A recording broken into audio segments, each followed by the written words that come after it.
mute yourself. You can keep your camera on as both our Sarah and Tony would rather see you. You will have the opportunity to unmute, to upload at the end of the webinar. Please also enable Zoom's hide non-video participants settings as described in the slideshow later on. To enable this on most platforms, you click the arrow next to the Start Video button in the lower left-hand corner of your Zoom window, and this will open the video settings. Then you just check the Hide Non-Video Participants checkbox. Later, you will have the opportunity to ask questions via public chat. Please limit comments in the public chat to questions for and responses to the speaker. Now, I will acknowledge the district dignitaries and candidates attending this event. Program Quality Director and DLC nominated candidate for District 4 Director, Distinguished Toastmaster Timothy Carlisle. Club Growth Director and DLC nominated candidate for Program Quality Director, Distinguished Toastmaster Jennifer Perry-Rosick. Logistics Manager, Distinguished Toastmaster Mike Fido. Division Director and DLC nominated candidate for Public Relations Manager, Greg Avas. Division F Director and DLC nominated candidate for Club Growth Director, Mark Prince. Area B2 Director, Jen Tan. Area F2 Director, John Gill. Past International Director and past District 4 Governor, Distinguished Toastmaster, Ken Coley.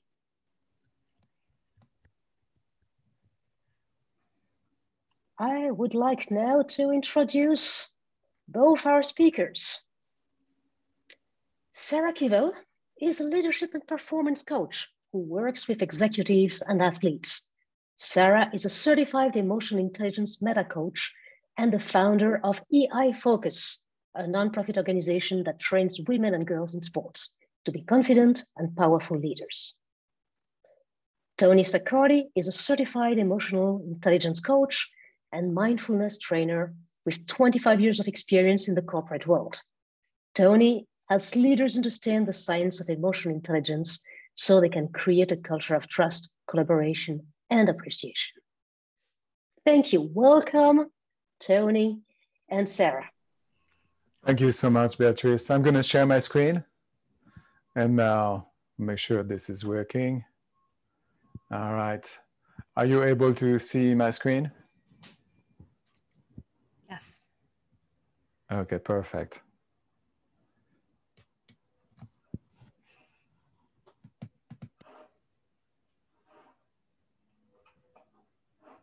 Okay, I just need to figure out something.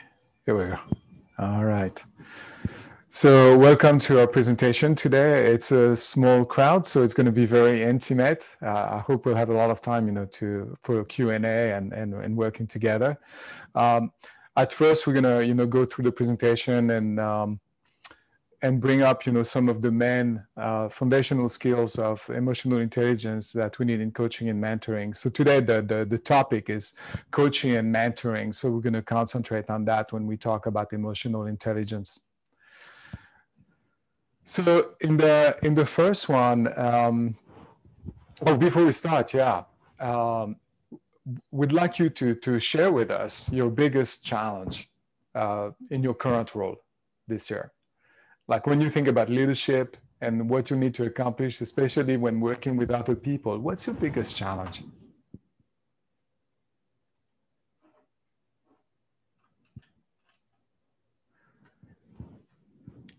And you can use the chat or you can just talk because we're so few. Like if you want to take the mic and just tell us, that's fine. Connecting with my manager.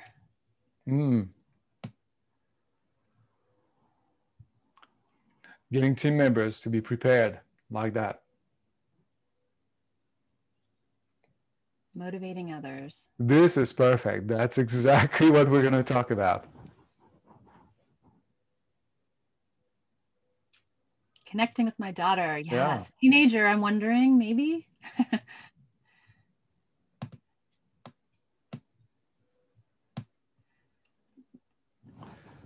Yeah, thanks for sharing. And this is all good. This is all good stuff. And motivating others is the one we're going to talk the most about when we talk about coaching and mentoring. Because at the end, you get people to follow you, to share your vision, and to help you out. If they feel that there is some trust, that they can trust you, and that you care about them, and that's what coaching and mentoring is for, to help you create that climate of trust with the people you're working with your team members. Persuading others to participate, exactly what we're going to talk about, but not in a way manipulating others to do what you want to do, more in a way to get them to really share your vision and go with you. So the agenda today, we're going to talk about the emotional intelligence framework, just review the emotional intelligence overview of the framework itself, the 4 domains, the competencies. We're going to talk about leadership styles and especially coaching and mentoring, the difference between coaching, mentoring, consulting, and so on. And then we're going to bring in the foundational skills that we need to go through in order to be a good coach and a good mentor. And then at the end, we'll have hopefully a little experiment with everybody, and then a Q&A. So Sarah, do you want to start us off on what is emotional intelligence? Yes, I'd love to. So it's so nice to be here with you, and it's always fun to have a small group. And I do invite you to just speak up if you have a question. So what is emotional intelligence? This term is in the news, on books, we hear about it, but what is it? I get asked that a lot, actually, as a coach. I get it, I understand the concept, but actually what really is emotional intelligence? And we're going to talk a little bit about that. I want to share first where the research started, and that is Daniel Goldman. That's the model of emotional intelligence that Tony and I work around, and we're going to share a little bit more of that in detail. The research with Dan and his colleagues looked at hundreds of leaders and hundreds of organizations and recognized that at a certain level that leaders had technical expertise. They're all very good at what they did. They had either certifications or degrees, and which made them top performers. But there was this difference, though, between those that were the peak performers and those that were really good. And the research looked at what is it about these peak performers that separated them from those that were really great. Technical skills, IQ, but there's something about these leaders at the higher level. And many of us are familiar with these people that somehow they just naturally, what seems to be natural, draw people to them. They're able to motivate. They inspire others. People just want to work hard. They're just naturally drawing people to them. So this is where the skills of emotional intelligence come in. These skills were identified as separating the peak performers from very good performers. And here you can see in this chart that when you look at jobs of all kinds, emotional intelligence matters a lot. But when you look at leadership roles, it really matters.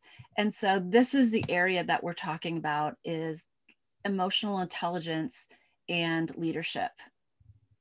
Yeah, and just to add that you can get by with having a high IQ and technical skills if you are an individual contributor. And that's what we're seeing in jobs of all kinds. But once you become a leader, you need to enlist people. You cannot do the work for them. You have to delegate, but you need these people to follow you, to share your vision and to work to the extra mile for you. And you cannot do that without emotional intelligence. So that's why it's so important. Now, what is emotional intelligence? The research has been done by Dan Goldman and Richard Boyatzis. It's 2 decades of research in organizations. So it was done in organizations. And they came up with a set of 4 domains and then 12 competencies that are really differentiating great leaders from average ones. And those four domains, and you probably already know that if you've seen emotional intelligence before, are self-awareness, self-management, social awareness, and relationship management. And today, as we talk about coaching and mentoring, we're going to focus on one of the skills of relationship management. And Sarah, you want to take us through the competencies? Yeah, we'll just do a brief overview of we call them the competencies, but these are the skills of emotional intelligence that were identified as what separates these peak performers from those that are great performers. It all starts with self-awareness. It starts with understanding yourself. It's very hard to understand somebody else if you don't understand what's going on inside of you. And so that is the foundation. And then we move into self-management. Once you can identify how you're feeling, you are more likely to be able to manage yourself. So recognizing how your emotions are impacting you, your performance, your relationships, and so on.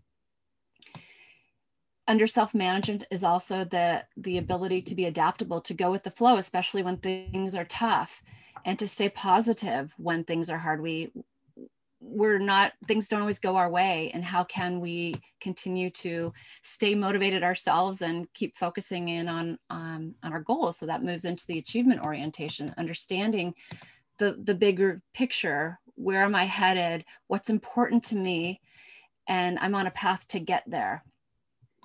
Once we have spent some time developing these foundational skills, which are under these two domains of self-awareness and self-management, we then can look at others. We can strengthen our social awareness, empathy. We can identify key decision-maker organizations to help everybody get to the next level or to meet the organizational goals. And then finally, we get into relationship management. And Tony, your screen isn't showing up our competencies there yet. There we go. Sorry. How can we be an influential leader and manage conflict a little bit more and create a culture of teamwork? And how do we show up as a leader? How can we become an inspirational leader? And finally, and where we're focusing on today, is this coach and mentoring piece. How can we lead with the skills of a coach and mentor versus some of the other types of leadership skills that maybe aren't as effective? But in today's conversation, we're going to focus in on, as you can see, coaching and mentoring is in the fourth domain. So in order to get there, we need to back it up and really develop the self-awareness and self-management, empathy. And these are the things we're going to talk about today. Yeah, as you can see, there's a lot of competencies. And normally when we coach our clients through emotional intelligence, it takes 12 weeks of working every day, getting new material, getting the coaching and so on to be able to master those skills. And so in 1 hour, we won't be able to do all this, but we're going to go through the essential of some of the skills to help understand what it is. So we're going to review self-awareness, achievement orientation, and empathy. Those are the three essential skills for coaching and mentoring. So there's a difference. Before we go into the skills of emotional intelligence, we want to make clear what we call coaching, mentoring, and what it is and what it is not. So, yeah, Sarah, I wanted to tell us about coaching. You're really familiar with the coaching aspect of it. Coaching, maybe, all right, let's start with coaching. So coaching, a coach brings out the best in another person. A coach does not have an agenda necessarily. A coach does not necessarily have the answers, but they are able to bring out the best in another person. They're there to support another person with that person's goal in mind. It is not about the coach in a coaching conversation. It is about the person in front of them that they're listening to. A coach spends more time listening than talking. A coach is able to see a person's blind spots and to bring these things that may be to bring the unconscious conscious. So to bring those things that a person may not see themselves to the surface, because if we can't see them, we do not have the ability to change anything. I know we're going to talk a little bit more about what is coaching, so I want to make sure we get into some of these other roles, so we don't confuse what is coaching versus potentially what is therapy. And maybe I'll share a little bit about the difference here. I like to think of a timeline where we are right in the middle, and therapy goes back in time, really, to focus in on maybe problems that have happened in the past that a person needs to work through in order to move forward in their life. When I'm coaching somebody, if I recognize that they just cannot move forward, they keep going into their past, something from their past keeps drawing them back. Maybe a coach is not what they need in this conversation. It's potentially they need a therapist, because maybe something has happened to them that is caused that needs to be attended to. A coach brings a person from where they are now to the future, helps them move forward in their life. And the important thing here to Tony, remember, would you like to share about mentoring and consulting? Yeah, the important thing to remember here is that as coaches, it's not about compliance. It's not about getting someone to perform and to do the things they're supposed to do. It's really about finding out more about them, finding out what motivates them, and using that to help them move forward.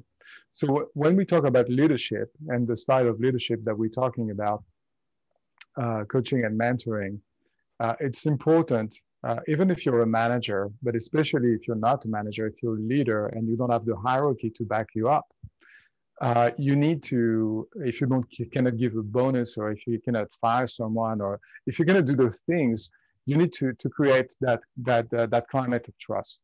And to create that climate of trust, you need to go a little bit deeper than just, hey, how are you doing? You need to know the person. You need to know what they motivates them, so that you will be able to enlist them and show them and give them the right challenges, work with them to give them the right challenges. And that's where we talk about therapy, because when you go there, when you really talk, and go under the mask and a little bit deeper with someone, you have to be careful not to go too far. So not to extend too much. Mentoring is a little bit different. Mentoring is kind of easy in Toastmasters. You've been there for a long time, for several years. You know the ropes. You've been there. You've done that. And you can help someone get to the same point. However, mentoring is not consulting. When you are consulting, when you put the consulting hat on, you show someone how to do something. So if you want to explain someone how to do a specific task, it's like giving them a recipe. You're wearing the consulting hat, which is not the same thing as mentoring.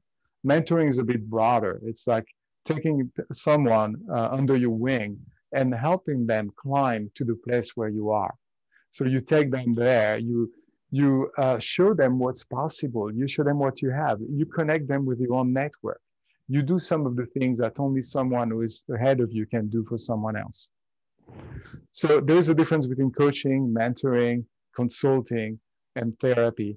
And it's important to remember which hat you are wearing and to refrain from overextending, and especially with therapy, unless you're a licensed therapist. So we're going to start with self-awareness as one of the essential skills. And if you've been to one of our sessions before, you've seen this before, but here we're going to take a different spin on it. So Sarah, do you want to take us through a short body scan? Yes. We mentioned earlier on in the model of emotional intelligence that it all starts with self-awareness. How do you build self-awareness? What is that anyway? And how do you build it? And one of the, well, as you can see in this this image here, there's a kitty cat who sees herself as a lion. And there's this piece about understanding yourselves and also taking into account how others see you. And when we can close that gap between how we appear to others and how we feel about ourselves, we're building our self-awareness.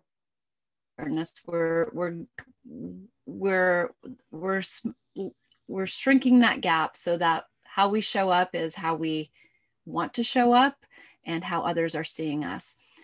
And one way to build self-awareness, to build the strength of understanding your emotions, understanding how your body's feeling in different situations, because our body gives us a lot of clues as to what is going on.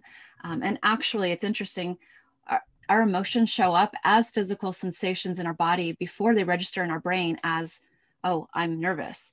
My body tells me first, because I get these butterflies in my stomach, maybe before I'm about to speak in public or on a webinar. And that is my clue. Okay, I know that I've got butterflies right now. And that means I need to pause before I continue, because if I don't, I might lose control of where I am in my talk or in my webinar, or even in front of this person. So right now, wherever you are, if you're sitting or standing, we're going to go through a short body scan exercise that will be a tool that you can use to build this awareness of what is going on for you. What are the different sensations that are happening for you in the different moments? So wherever you are sitting up, either sitting up or standing, just place your feet firmly on the ground and your spine is straight and your shoulders are over your hips. And just take a couple breaths here, either keeping your eyes open or you can close your eyes. I like to practice this actually with my eyes open, because in much of our life, our eyes are open, and we can practice this short exercise in whatever situation we happen to be in. So bring the attention to the top of the head. And we're slowly going to work our way down to the toes, just noticing the different sensations that are coming up for you in the different parts of your body. So starting at the top of the head, let's slowly work your way down the forehead to the eyes, and maybe using just one word to name the sensation that you feel. So for instance, I'm working my way towards the jaw and I notice I've got tightness. And I'm going to keep going as I work my way down the neck to the shoulders. And then let's go down the right arm, noticing how the arm is it relaxed? Do you notice tension? Just noticing without letting the mind get too carried away on what you're discovering. And work your way to the wrist and the hand and the fingers. And then we'll work our way down the left arm, starting at the shoulder, working your way down towards the elbow and the forearm, the wrist, the hands and the fingers.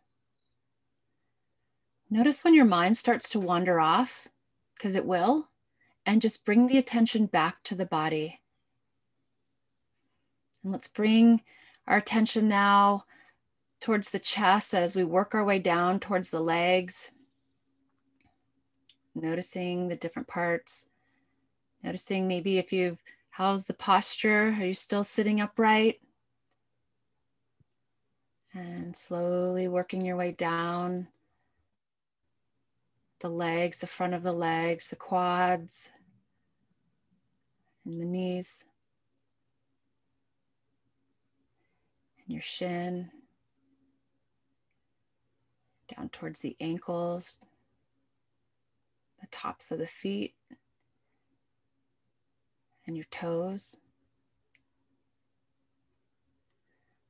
And then let's go to the bottom of the feet and work our way back up the back of the legs. The heels, your calves. Keep working your way up the leg.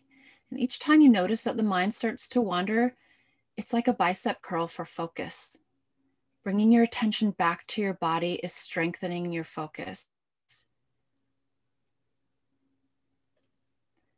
And work your way up towards the low back. And then up your spine to the neck. And then let's come to the heart area. And just notice the different emotions, maybe naming your emotions that you're feeling. When you can name your emotions, you're less likely to be carried away by those emotions. So being able to understand and recognize what it is you're feeling will help you to decide what happens next. So take 2 more breaths here. And then when you're ready, bring your attention back to the group. And I'd just like to reiterate this idea that when we can identify our feelings, we're less likely to be carried away by, even if it's excitement. Sometimes we can be overly excited and we lose out on what's happening right in front of us. Or we're overly stressed and then our amygdala takes over and we might end up saying something we regret. And so this is an exercise in developing that skill of self-awareness. It's also that focused training, I like to call it, where when you recognize the mind wandering, that is just like a bicep curl. You're strengthening the muscle of attention by bringing it right back to the body. So all sorts of good stuff coming out of this short little exercise. Thanks, Sarah. That was wonderful. And just to say a couple of more things, they did some research recently, like what were the most important competencies in leadership, and self-awareness came up as number 1. Not only it's the first one in emotional intelligence, also the most important one for any leader. If there's a big gap between who you think you are and how people see you, you won't go very far as a leader. The other thing is like the exercise that we just did with Sarah that allows us to get in touch with our body, with our emotions, also our thoughts, and realize that we are not necessarily our thoughts and our emotions. We can create a distance between ourselves and our emotions, ourselves and our thoughts. We are not our thoughts. And when we get that, when that becomes a reality for us, it's easier to become more adaptable, to be more fluid, change our mind, be open-minded, and also work with our emotions. The other thing is that as a leader, whatever emotion you put out there is contagious. So if you come into a meeting with the people you're leading with anger or with fear, if you yourself are in the fight or flight mode, you're going to take the other people who are with you in the room also in the fight or flight mode. And then suddenly everybody is very defensive, not listening to each other. If you can already open up, if you know yourself, you open up, you're self-aware, you'll be able to work on those emotions and transform that into something that's more expansive and bring that into the meeting. And with your positivity, bring people to the same place and then create a conversation on a different level. And it also goes into this idea of walking our talk. Even as a parent, we talked, are we walking our talk? Are we showing up in a way? Are our words, our values, our thoughts, our behaviors all in alignment with how we're showing up? And the only way to know that is to really be in touch with yourself. Achievement orientation is a very important skill for coaching and mentoring because it's about motivation. It used to be called motivation drivers. It's about finding your own core values, your purpose, and what will unleash your potential. If we get too busy with the day-to-day work and all the things we do, we end up doing everything that's urgent. All the tasks that we have to do, that we should do, but we forget about the important things. But there are some things that are very, very important to us. And we're not in touch with them because we don't spend enough time asking those questions. What are my core values? What do I really care about? What is my purpose? And that can change throughout life. It's not fixed for the whole life, but it's very important to go there and to talking about the longer term perspective, to make the courageous choices that you need to make to live a fulfilled life.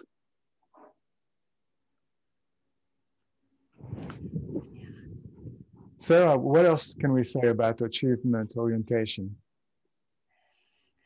Just a little bit more on achievement oriented and according to a little bit more research that what drives people, that would be purpose, what is important, like Tony had mentioned. And also as a leader, giving autonomy, letting people take control and be empowered, and then mastering their skill. So they're really owning it themselves, rather than having somebody jump in. And I can give an example. I worked with a CEO who was leading the company, but his business partner kept asking for help on tasks and so on. And rather than empowering her to do so on her own, he was jumping in and taking over. And what happened was the company went off course. Business partner never got to develop her own skills, and it just didn't work. It wasn't good for either party. So once this was brought out into the open, it was this ability then for this leader to say, I trust you. I know you've got this. And I, as the leader, need to stay on track with what I need to do in order to keep this company moving forward. And I need to empower you because I trust you. I know you've got the skills, and here, and so to be able to allow the person to learn on their own and to master their skills and to practice. And part of that is failing. And that is part of the learning, is allowing somebody to learn from their own mistakes instead of wanting to come to the rescue, which we always do. I mean, often we do. And as parents, sometimes this can happen as well when we want to save our kids from what we think is going to be devastating. But sometimes it is the best learning.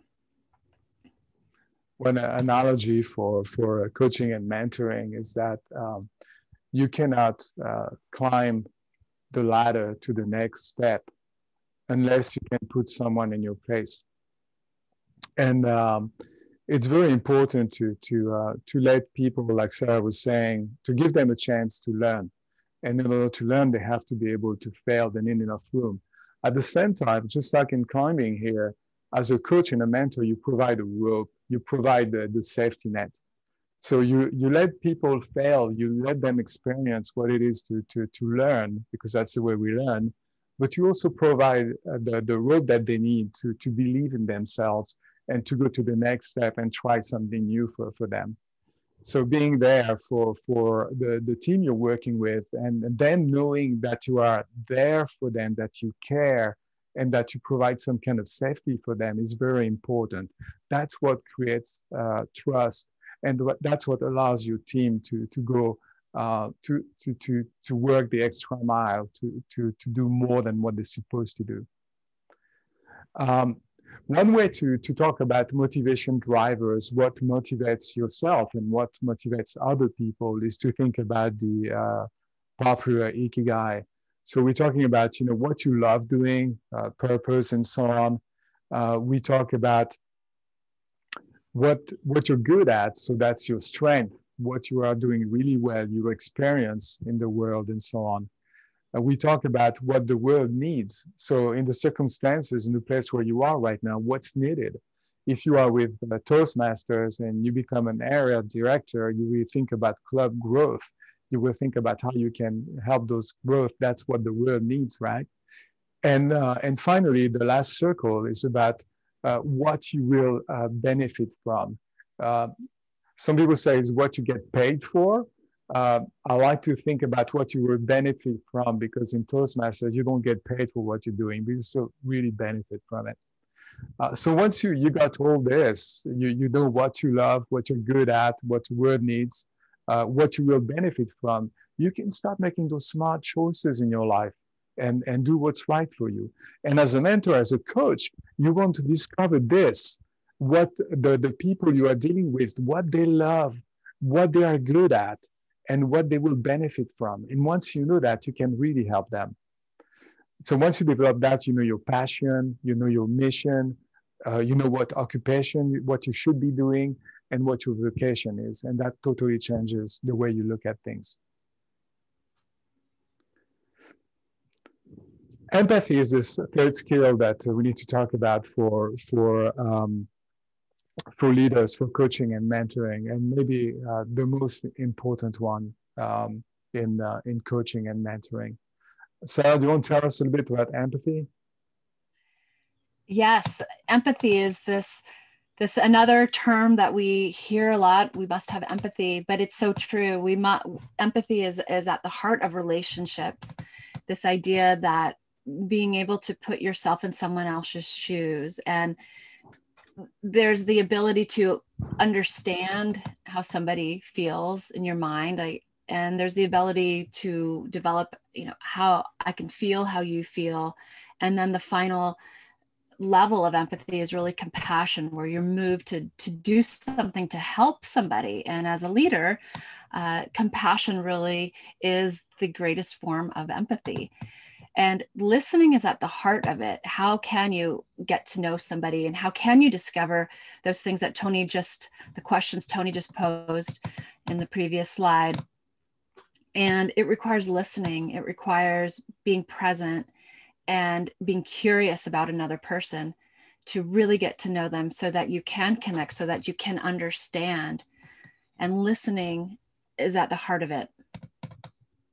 So when we talk about empathy, we talk about other-centeredness. Most of the time especially when we are listening to other people, we are thinking about providing a solution, fixing a problem.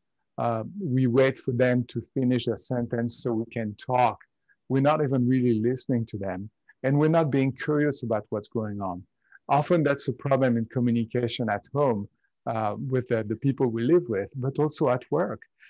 Because we are impatient. We go too fast into, I'm going to fix that problem, because you want the problem to go away so we can go to the next thing. But when we deal with people, and when we talk about empathy, we really want to understand them. We want to know where they're coming from. And these people in front of us, looking at their leaders, they want to be heard and they want to be seen. That's what they want. And we need to provide that for them. So being other-centered is very, very important, and it touches every aspect of our listening. So now there are different types of listening. Sarah, you want to take us through the different types of listening? Listening is not easy for many of us. And these are some of the common pitfalls that we might fall under. Maybe we find ourselves in one of these, maybe more. Confirmation bias. Are we looking to confirm what we think we already know? Are we a know-it-all? Do we already know? So we're pretty much checked out of the conversation because we already know what they're about to say.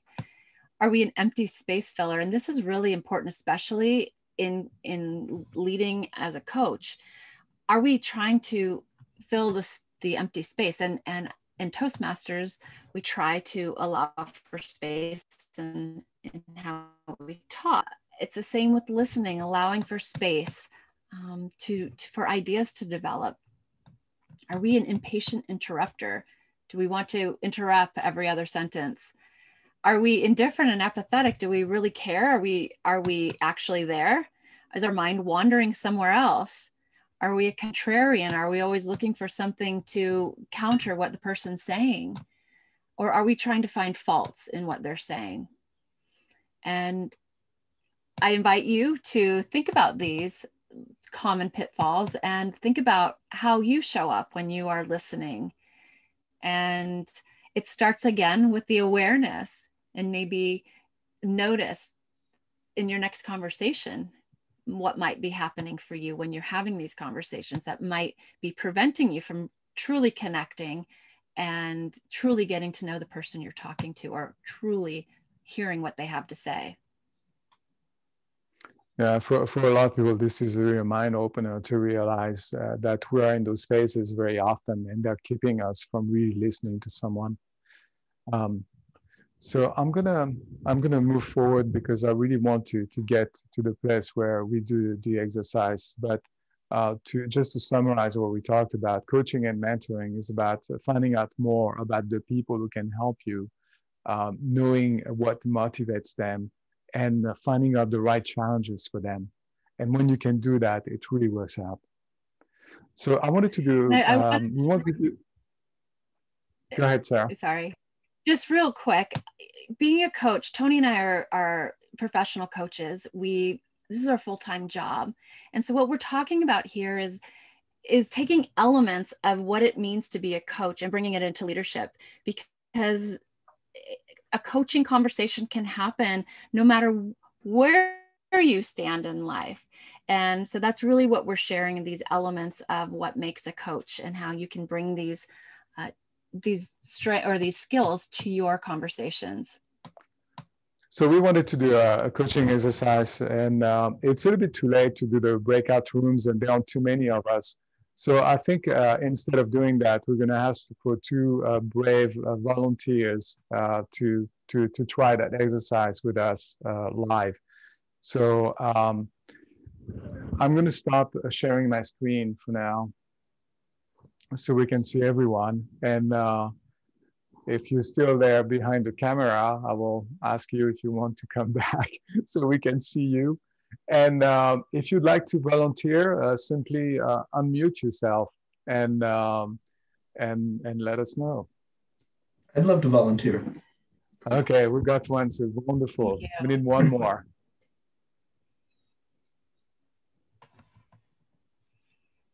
And is that Janice? Are you volunteering?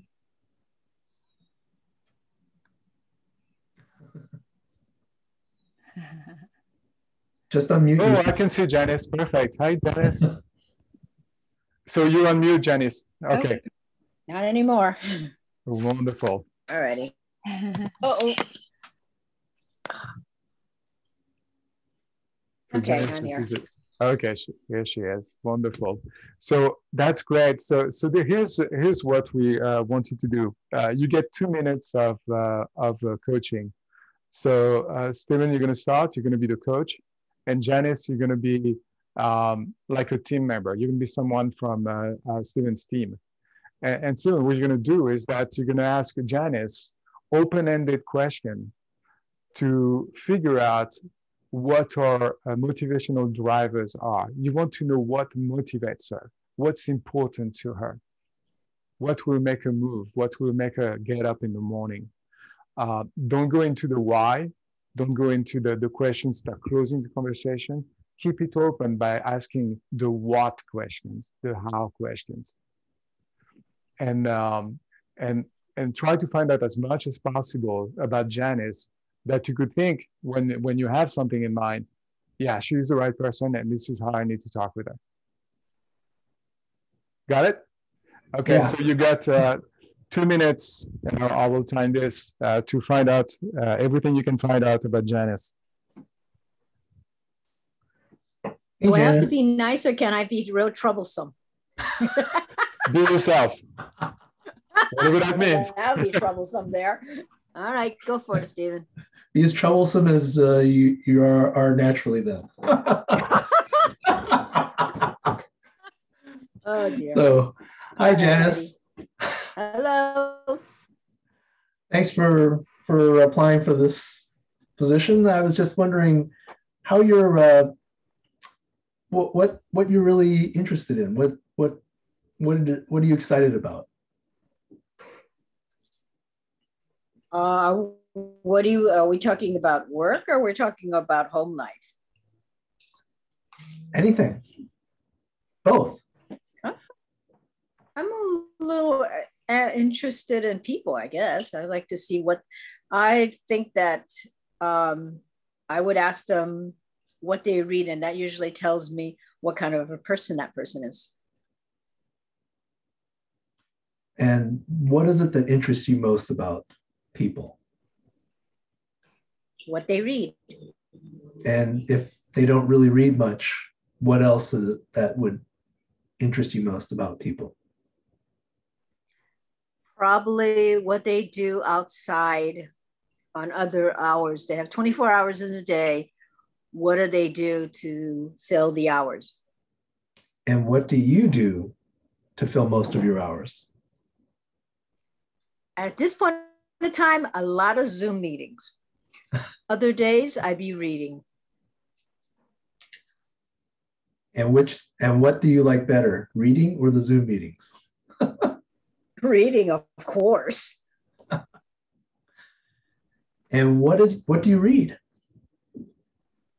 A little of everything. I read fiction, I read nonfiction, I read history. The only thing I don't read as much is sports. That's pretty much. And what is your favorite topic to read about? Well, fiction-wise, Anything. murder and mayhem. Fiction or nonfiction, whatever. What is it that you love most? No. Fiction and murder and mayhem. Thanks.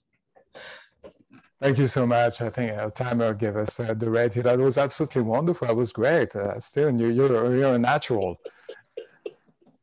And I really like you started with asking what questions, and you went into like the more deeper and deeper, finding out about Janice and what she likes. You already found out that she likes to read. She likes people. She reads a little bit of everything. So this is already something. You could probably sell your book to Janice at some point. But you can think about other things as well. And if you continue like this, you have a conversation like this with someone who's in your team, very soon you're gonna get to the point where you're gonna know enough that you're gonna figure out what motivates them. And you can always go back to the ikigai that we're looking at, finding what their values are, what their purpose are in life, what they are good at, what are their strengths. And then when you have that picture, it's going to be easy for you to see how they fit and what they can really do once you have both. There was a place where it could have been slightly better. I think you ask like, what do you like in other people, and Jenny said something like, I like them when they read, and you say, if they don't read much, then what else is going on? The what else question is absolutely wonderful. That's a lifesaver when you are wearing that hat of coaching. What else? What else? What else? Because it allows you to go deeper and deeper, and you let the other person talk. They're going to tell you. At the end, we all want to tell everything to someone, but we need to trust them. And if someone is really there listening and simply saying, what else? We will let them discover us. We will allow them to do that, right? But when you say something like, if not this, or if not that, or why, you put people back in the fight or flight mode. And suddenly there's a little bit of defensive that comes in, and you've lost a little bit of ground in what you were creating. So what we're doing as coaches is creating that space where people feel totally safe. And because they feel safe, they're going to share a little more with us. We create a space of intimacy where we can share. And that's how we get something. We get to know something more than just what we see on the external, the mask, and we can get inside. And that's how people trust us. Because when someone feels like, I've been able to say something to someone that's really important to me, then automatically it creates that. It creates that level of trust and intimacy with that person, which is very important when you are a leader, the kind of leader we're talking about in emotional intelligence. Sarah, you wanted to add something? Yeah, I do. I just want to ask Janice, what was that like for you to be asked questions in such a way? What did it feel like? That one, as I was answering a question, usually I would answer in a shorter version. And then later, since the silence from Stephen sort of encourages me to keep going, then I would keep going until I said, oh, okay, I've got to, I'm going to take up my 2 minutes way too long now. Yeah. There's a saying in coaching that we use, and it's that silence does the heavy lifting. So when you feel like it's too hard to ask a question, or it's too difficult to go in some place, silence will do it for you. Silence is a very, very important tool. It's so true. And that's oftentimes when a person is really making the big discoveries, when they're quiet. And sometimes we so want to jump in and ask the next question, but it's like allow yourself to just go, okay, I'm not going to say anything, and see what happens. Do we have anybody craving to be a volunteer and try this?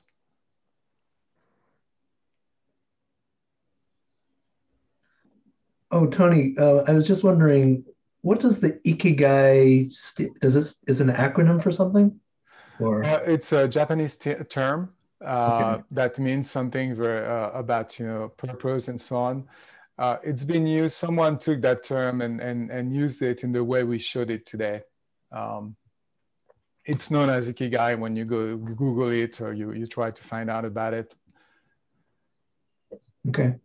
What I like about it is what's around it, like, knowing your purpose, what you're good at, what the world needs, and what you can get paid for, what you would benefit for. I think that's the most important. So let's move to Q&A, and I would like to engage you to just again show your face if you'd like to, and simply unmute yourself and ask any questions you'd like. Thank you very much, Tony and Sarah. I will be able to read the questions also from the chat while they are coming and bring them back unless people want to step up directly.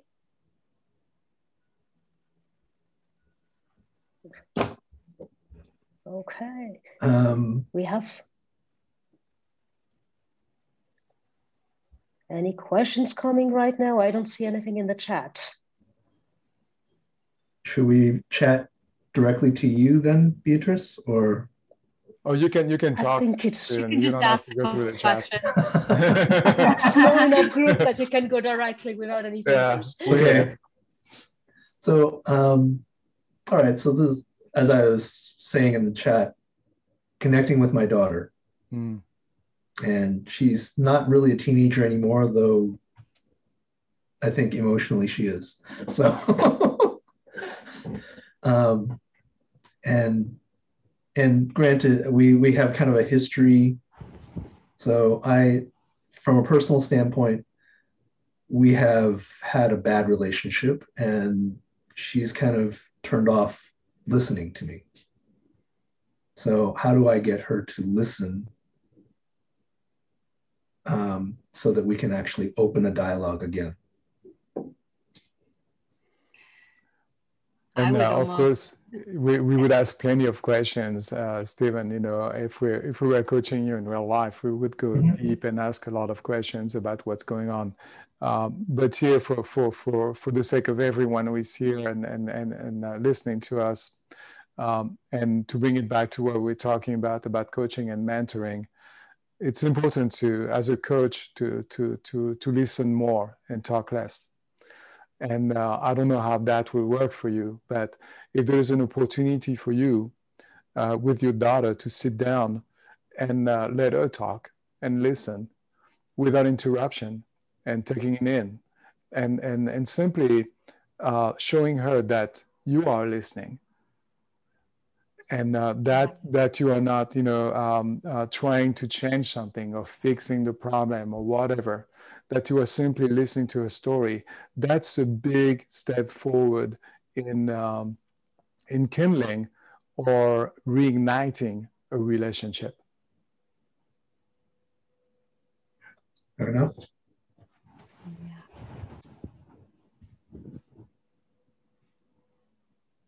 Well, one, I want to acknowledge Stephen for that question. That was a really brave one. It is. My question is, I guess, less brave. Back to the slides on listening. I'm a student of good listening, and my understanding is everyone is either a student of it or you're not necessarily a good listener. I see habits that I have exhibited on occasion in your slide on the challenges to good listening skills. I noticed that there was a color striation across that. Was that a design, or was the color degradation a scale of some kind? No, I don't think so. Do you have this? It just happened to be examples of listening, different types of listening. So no, it was not intended to be any kind of scale whatsoever. And we can find ourselves in all of these at different times. And these are just some of the examples, actually. There's many more. Thank you, because I definitely see myself doing them. I'm like, listener, am I a good listener? Oh, yeah. So. All of us can work on listening. I see our tech chair is going like this. You want to talk? Okay, go ahead. I just wanted to join in. I wanted to say that with being married 45 years to the same person, I've learned a very important thing to listening. It's just not listening. It's how do you convey empathy while you're listening? And that is to repeat back what you've heard. I don't necessarily mean a parrot, word for word, but to kind of repeat back what the other person's saying, especially if it's female, does help. And I just wanted to pass that on as something I've learned in life. I Thank you agree so with much. you. And I think that that is a great way to acknowledge that you are listening to someone. And another thing that I have learned, and I interview people as well, and I love to interview people, and asking questions about their comments too. So if someone says something, it's an opportunity, even picking up on a key word that they said. Tell me more about what you mean about that, to keep the conversation going. So you're not only letting them know you heard what they said, but you want to know more. Yeah, we say there are sometimes we say there are 3 levels of listening. And the first level is the regular level of listening when we are most of the time.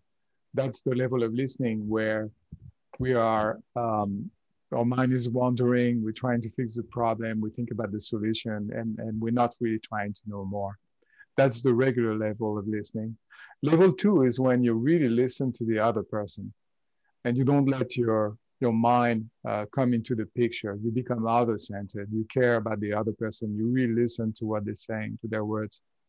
And there's a third level of listening. The third level of listening is when you listen to them, but not just their words. You listen to everything. Their eyes, facial expression, body language, and even things that we can't even describe. When you do that, it allows you as a coach, but also as a parent or as a husband, to use your intuition, to go even further, and to ask questions that you would never ask otherwise. When you're at that level, you can mention something that's happening in the moment. You can use your intuition, say, oh, I'm sensing this right now, is that right? And then you can bring the conversation to a whole different level.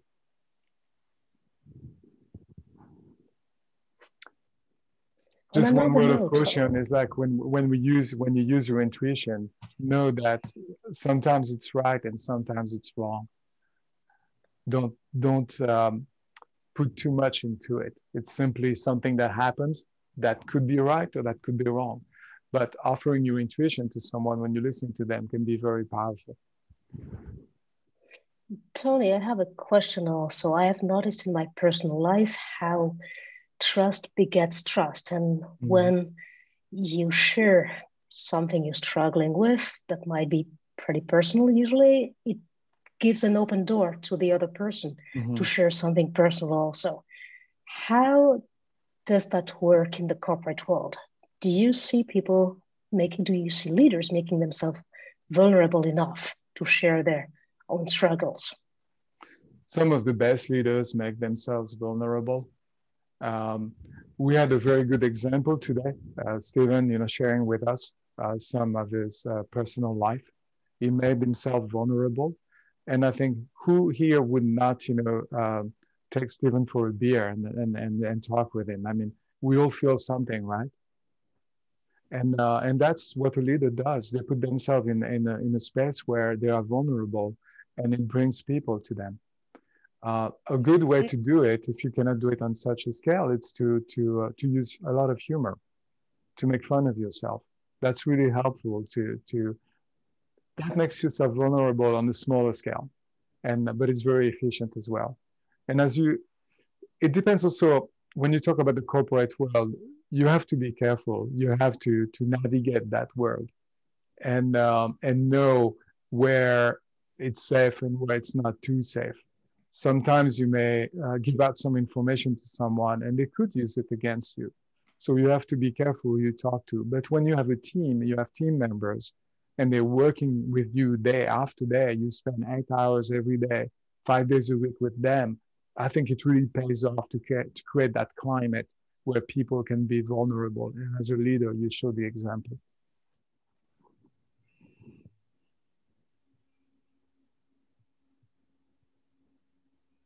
Thank you very much, Tony.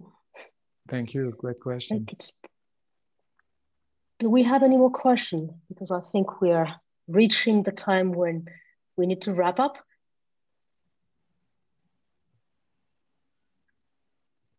Anything else you would like to add, both Sarah and Tony? This was a real pleasure being here. It was really intimate, which was really nice. And we'd like to invite you to connect with us. So, you know, if you're on LinkedIn, find us on LinkedIn and connect with us, please.